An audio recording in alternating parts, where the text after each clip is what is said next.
സർവ്വജീവി സ്നേഹികളായ എല്ലാ പ്രിയപ്പെട്ടവർക്കും അലുവിൻ്റെ പുതിയൊരു വീഡിയോയിലേക്ക് സ്വാഗതം. നമ്മുടെ ഈ വീഡിയോയിൽ കാണുന്ന കുഞ്ഞ് കുറച്ച് ദിവസങ്ങളായി കാലിൽ മുറിവായി നടക്കുന്നുണ്ട്. ഇത് കോട്ടയത്ത് അമൈന്നൂർ എന്ന് പറയുന്ന പ്രദേശമാണ്. അവളെ ട്രീറ്റ്മെൻറ്റ് ചെയ്ത് സുഖപ്പെടുത്തണമെന്ന് ആഗ്രഹമുണ്ടെങ്കിലും പിടിതരാതെ ഓടി മാറുന്ന ഒരു സാഹചര്യത്തിലാണ് ഉണ്ടായിരുന്നത്. അങ്ങനെ മുറിവ് പഴക്കം വന്ന് വളരെ ഗുരുതരാവസ്ഥയിലേക്ക് നീങ്ങുന്ന സാഹചര്യത്തിൽ വേദന കൊണ്ട് പുളഞ്ഞ് അവൾ ഒരു വീടിൻ്റെ ഒഴിഞ്ഞ മുറിയിൽ അഭയം തേടി. അങ്ങനെ അവിടെ എത്തിയ അവളെ കണ്ട ശേഷം നമുക്ക് മനസ്സിലാകുന്നത് അവളെ ഹോസ്പിറ്റലിൽ കൊണ്ടുപോയി ട്രീറ്റ്മെൻറ്റ് ചെയ്യേണ്ട സാഹചര്യമാണ് എന്നാണ്. അവളെ എടുത്തുകൊണ്ട് പോകുന്നതൊന്നും വളരെ ഭാരിച്ച ഒരു ജോലിയായിരുന്നില്ല. കാരണം ആകെ 7.5 കിലോ മാത്രമാണ് പാവത്തിന് ഭാരമായിട്ടുണ്ടായിരുന്നത്.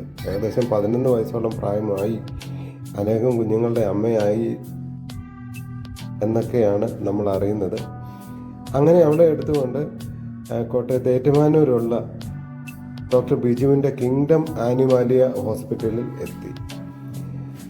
ആനിമാലിയയിൽ ഡോക്ടർ ബിജു ഗവൺമെൻറ് റിട്ടയർഡ് ഡോക്ടറാണ്.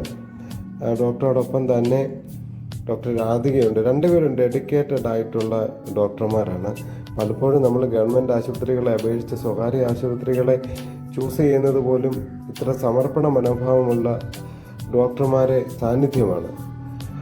മാത്രമല്ല പലപ്പോഴും നമുക്ക് ഗവൺമെൻറ് ആശുപത്രികളിൽ നിന്ന് വളരെ നിരാശാജനകമായ ഫലമാണ് കിട്ടാറുള്ളത്. അതുകൊണ്ടാണ് ഇത്തരത്തിൽ നമ്മൾ എത്തുന്നതിൻ്റെ ഒരു കാര്യം. പലപ്പോഴും ആളുകൾ ചോദിക്കാറുണ്ട്, നിങ്ങൾ എന്തുകൊണ്ടാണ് സ്വകാര്യ ആശുപത്രികളെ സെലക്ട് ചെയ്യുന്നതെന്ന്. അതുകൊണ്ടൊരു വിശദീകരണം തന്നു എന്ന് മാത്രമേ ഉള്ളൂ. അങ്ങനെ അവളുടെ കയ്യിലെ പുഴുക്കൾ പൂർണ്ണമായിട്ടും എടുത്ത് മാറ്റി മുറിവെല്ലാം ക്ലീൻ ചെയ്ത് ബാൻഡേജ് ചെയ്ത് മെഡിസിൻ എല്ലാം വാങ്ങി തിരികെ പോരാൻ നേരത്ത് അവളെ എങ്ങോട്ട് കൊണ്ടുപോകണമെന്നൊരു കൺഫ്യൂഷൻ ഉണ്ടായിരുന്നു. എടുത്തെടുത്ത് തന്നെ തിരികെ വിട്ടാൽ അവിടെ ആർക്കും നോക്കാനുള്ള സമയമോ സൗകര്യമോ മറ്റ് സാഹചര്യങ്ങളോ ഒന്നും ഇല്ലാത്തത് കൊണ്ട് വീട്ടിലേക്ക് തന്നെ കൊണ്ടുപോകുക എന്ന് തീരുമാനിച്ചു.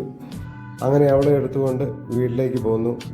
ഇപ്പോൾ മറ്റ് അവിടെയുള്ള നായ്ക്കൾക്കൊന്നും അവളെ ശല്യപ്പെടുത്താനാവാത്ത വിധം ഒരു കൂട്ടിലാണ് അവളെ നമ്മൾ ആക്കിയിരിക്കുന്നത്. മെഡിസിനും വെള്ളവും ഭക്ഷണവും എല്ലാം, അതുപോലെ അവളുടെ എല്ലാ കാര്യങ്ങളും കൃത്യമായി തന്നെ നടന്നു പോകുന്നു.